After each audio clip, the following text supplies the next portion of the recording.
keep filing the same discovery requests because they refuse to release it. Exculpatory evidence. So I'm not, again, asking you, I just used an example from your case to illustrate the general idea. The general idea is, do you understand you will be held to the same rules and laws as an attorney would, even though you do not have the same training and qualifications as an attorney? That if Mr. Bangs is not ready for trial for any reason, then this trial will proceed. Fred Sullivan, 25 M426 24 M439. And good morning. Can you tell me your name, please? Jared Mark of the family Sullivan. People, what is the outcome of your conversation, Mr. Sullivan? Your Honor, Mr. Sullivan indicated to me that these are likely going to become trial cases. I do have a note in the file that Mr. Sullivan filed a discovery demand, but has not yet come to our office or requested that discovery in any way. So I did inform him that he can go upstairs to our office and request that discovery. I also offered to provide the Larimer County website where you can make a discovery request, but he did not want that website written down for him. So I've instructed him up to the second floor to request that discovery after this court date. Okay. Mr. Sullivan, what are you asking the court to do today?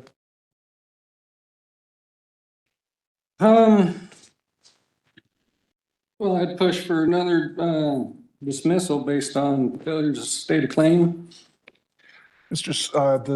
Your motion to dismiss is settled, and I will no longer be considering any more motions based on the grounds you previously asserted. Well, and your response to that is just adding claims on the record that haven't been brought up by either parties. And it leaves the appearance that you're acting outside of the bounds of your duties as an independent third party. You are asking me to review motions and issues that I reviewed, I think, last year and already acted on, and I'm not doing that again. Do you have an oath to the Constitution on record, sir? Beg your pardon? Do you have an oath to the Constitution on record? We discussed this, and so we're going to move on. You are choosing to. Do you have an oath of office on record to the Constitution, sir? Sir, you may not interrupt me. I'm going to go through, you are choosing to represent yourself, is that correct? Yep. Then I have to ask you some questions. And I think I've asked you this before, but we'll go over it again. Are you currently under the influence of any drugs, medication, or alcohol that would affect your understanding of these proceedings? No. Do you understand that you have the right to be represented by an attorney throughout these proceedings? Yes. Do you understand that if you cannot afford an attorney, that an attorney can be provided to you at no charge to you if you qualify financially for that service? Yeah, we've already done that. I know, but do you understand that? Yeah. And do you understand that I would appoint counsel to represent you if you wanted an attorney to represent you, provided you meet that financial eligibility requirement? Do you understand that? Yes.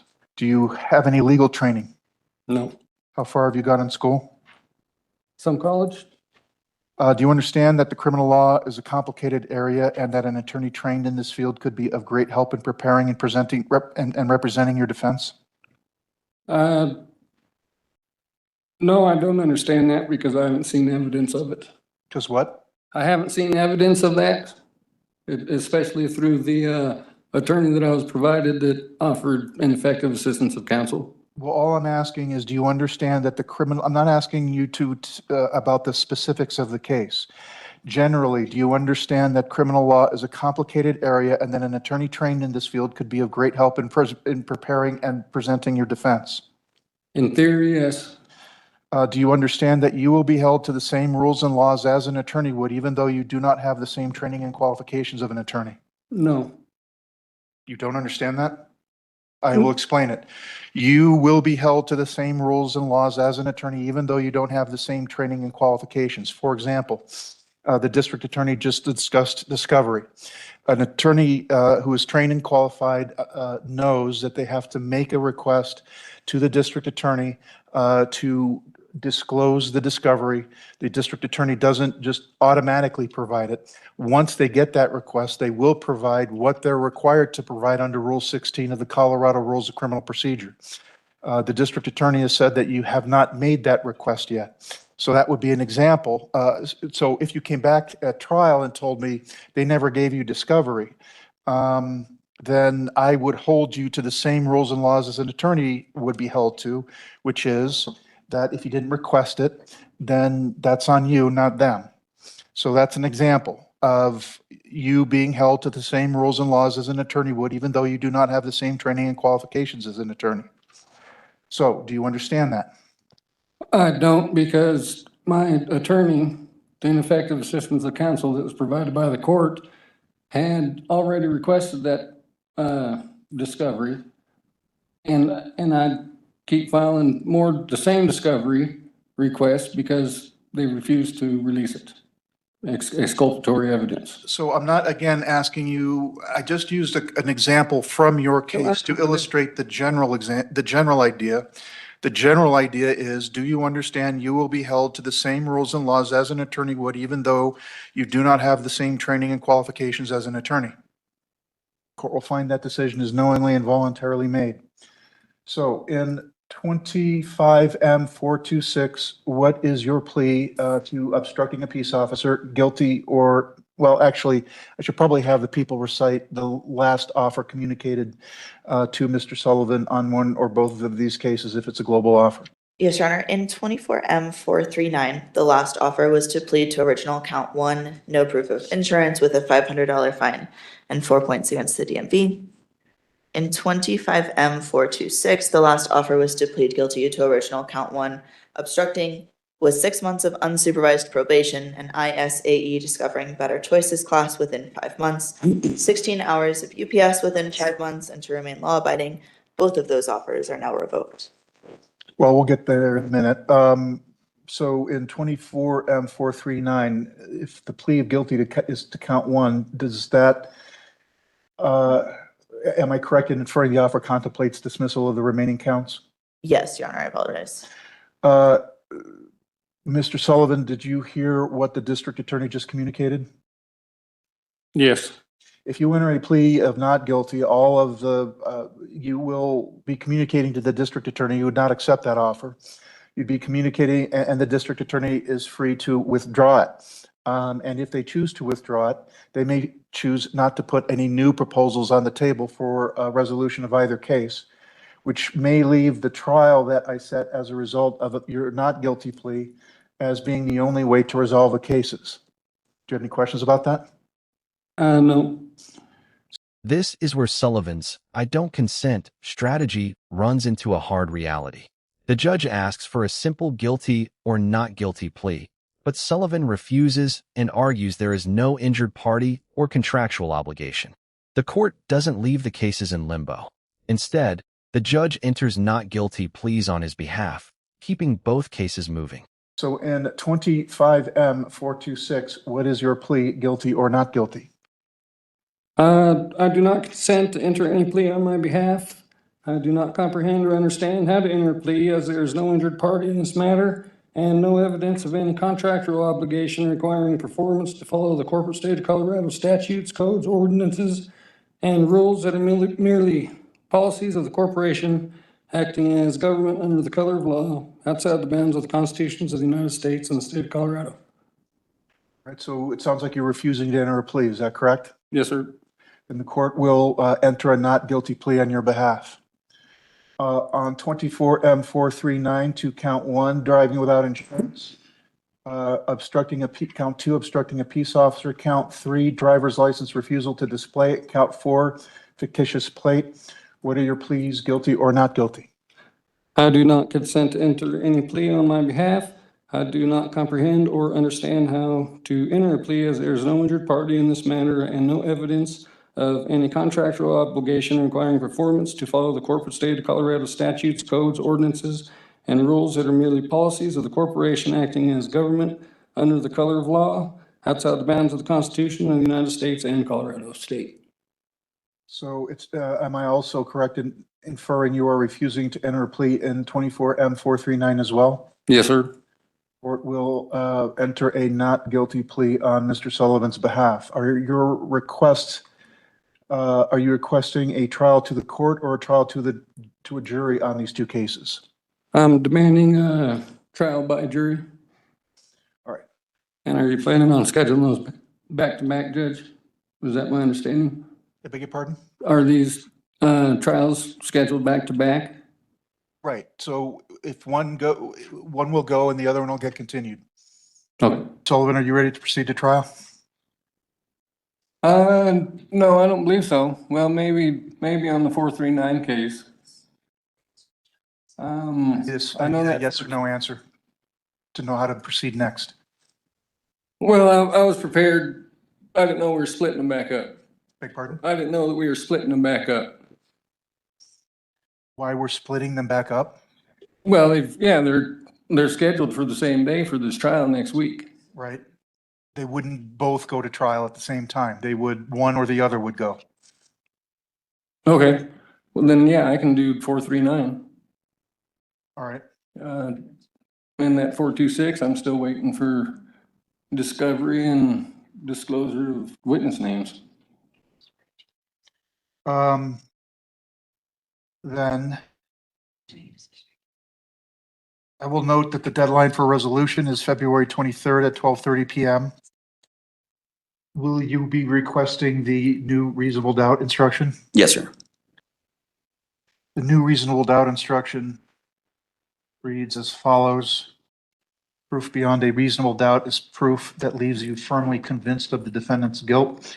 If you are firmly convinced of the defendant's guilt, then the prosecution has proven the crime charged beyond a reasonable doubt. But if you think there is a real possibility that the defendant is not guilty, then the prosecution has failed to prove the crime charged beyond a reasonable doubt. And a reasonable doubt can be based on the evidence presented or the lack of evidence presented. New reasonable doubt. Are you going to have an objection to me reading that reasonable doubt instruction to the jury? Talking to me? Yes. I'm fine with that. That's fair enough. People, how long are you asking for voir dire? It's 10 minutes, Your Honor. Mr. Sullivan, how long are you asking for voir dire? For what? Voir dire. I don't know what that is. Now the preparation problems become obvious. Sullivan is preparing for a jury trial, but doesn't even know what voir dire means. The judge explains that it involves questioning potential jurors about fairness and impartiality. More importantly, the judge refuses to coach him through the trial. He chose self-representation, so he's expected to arrive prepared.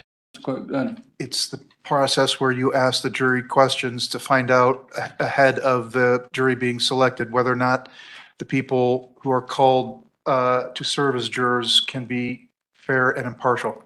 Is that between individuals or Mr. Sullivan, you may recall when I gave you an advisement that said that if you're choosing to represent yourself, you need to understand that you will be held to the same rules and laws as an attorney would, even though you don't have the same training and experience as an attorney. So I'm not planning, I'm really not able to coach you through this process.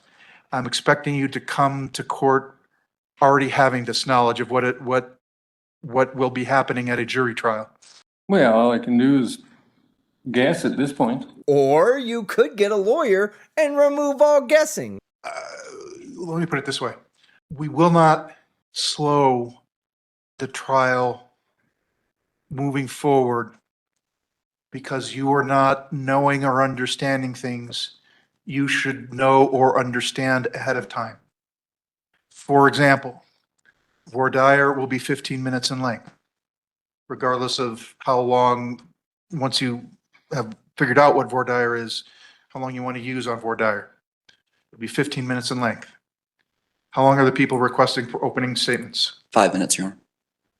Mr. Sullivan, is 5 minutes going to be long enough for you to make your opening statement? Maybe go 10. The court will allow 5 minutes for opening statement because what needs to be, what is stated during opening statement is a recitation of facts. It's not argument or commentary on the law. And 5 minutes should be adequate. to cover that. People, how long are you asking for closing? 10 minutes, Your Honor. And sir, how long do you think you need to close? I imagine that'll work. Beg your pardon? I imagine, well, clearly you're just gonna say 10 minutes, so I'm gonna say 20 minutes. Because I'd rather have extra time, whether I need it or not, Well, I will allow than getting 15 cut minutes. short. I will allow 15 minutes for closing because there are 4 counts. Those counts do not all rely on the same evidence. So there may need to be a little bit more argument regarding how the facts fit or don't fit with those elements. Will any witnesses need special accommodations, people? No. Are you planning on using the courtroom technology? Yes, Your Honor. Mr. Sullivan, were you planning on using your computer to publish exhibits to the jury? To my knowledge, that's the only way to do it, is if I bring my own I equipment. don't understand what you're saying. To my knowledge, that's the only way to do it, is if I bring my own equipment, right? Well, no, you can have paper copies and share them with the jury by having them look at paper. The reason why I'm asking if you're planning on publishing with a computer, then you will be using the courtroom technology to accomplish that. And again, it's a situation where you need to be ready to have that going, because I'm not going to wait to troubleshoot issues. We won't be troubleshooting issues in front of the jury. I don't know if I can ask about exhibits, conferring on exhibits, because I don't have an exhibit list. I haven't been provided any either. All right, Your As I said, I will immediately after leaving here, I will provide that and also get some good contact information from Mr. Sullivan so he and I can confer so that we can make sure that there are no issues going into the trial. All right. Do you have exhibits that you intend to admit? Just body worn camera, Your Honor. I'm sorry, I'm Oh. speaking to Mr. Sullivan. Oh, yeah, I've got an exhibit list turned in. Right, but the question is more directed. This exchange reveals another major weakness in Sullivan's preparation. He plans to use exhibits, but admits he doesn't know how to properly get them before the jury as evidence. The judge makes the expectation crystal clear. The court won't stop trial proceedings to teach him procedure or troubleshoot his technology. Self-representation means preparation is his responsibility. Well, you answered my question, so I'm going to ask the next question, which is, do you know how to admit exhibits? Probably not, as far as getting them to the clerk or, No, getting them in front of a jury. oh, no. Asking me whether or not I will allow the exhibits you have to be in front of a jury, to see, to allow the jury to see and consider the exhibits as evidence.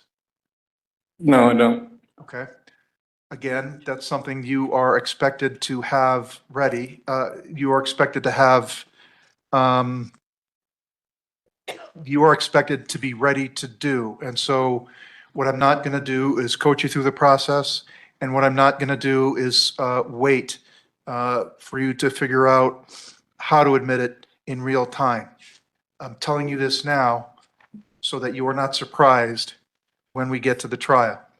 I don't know if there's anything else I need to take up. This trial is second in priority, so if Mr. Bangs is ready to proceed to trial, this trial will be continued.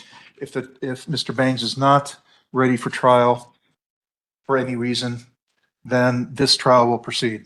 With regard to 25M 426, I granted the people's request to add count 2, speeding 20 to 24 miles over posted speed limit. Class A traffic infraction, count 3, failure to provide proof of insurance, a class 1 traffic misdemeanor. And count 4, displaying fictitious or altered license plates, a class 2 traffic misdemeanor. All also alleged to have occurred on April 7th, 2025. What is your plea to those 3 newish counts, guilty or not guilty? I don't consent to enter a plea. I was never served with any of the documentation for that motion. So the court would first note that it's your responsibility, sir, to make sure that we have current contact information. So the information that when we take an action on this case, you're notified about it. Are you insinuating that my contact information has changed? I granted this motion on November 12th. Did you receive a copy of my order? Yeah, I did, and I objected to it, and Then and did you get a copy of the motion before ahead of my order granting it? no, I just got the order granting it. I didn't receive anything. So do the people have current contact information for you? It hasn't changed. What? It hasn't, my contact information hasn't changed. My mail continues to go to the same address. That is the only thing that I have noticed. So people, it appears you have the correct email address, and I don't know if you've been emailing copies of what you've been filing, but you are not sending information to the correct mail address. You have it as Fort Collins. It's not Fort Collins, it's Loveland. Understood, Your Honor. I'll make sure that we update that in our system. I do believe, though, that through e-filing, he should be getting automatic mail notifications. What now? Should he not be getting mail notifications through e-filing? No? Okay. I'll just double check to make sure that we have the correct address on file so we can ensure that that is getting sent to him. Also make sure that I just email him copies of everything that's been filed in the case thus far. And as I stated earlier, I'll get in touch, I'll speak with Mr. Sullivan right now to get some updated contact information so we can confer about everything regarding both of these cases. Court enters a not guilty plea on Mr. Sullivan's behalf, and on counts 2 through 4 in 25M426. 25M426, the request to continue is granted. Anything else we would need to take up for Mr. Sullivan?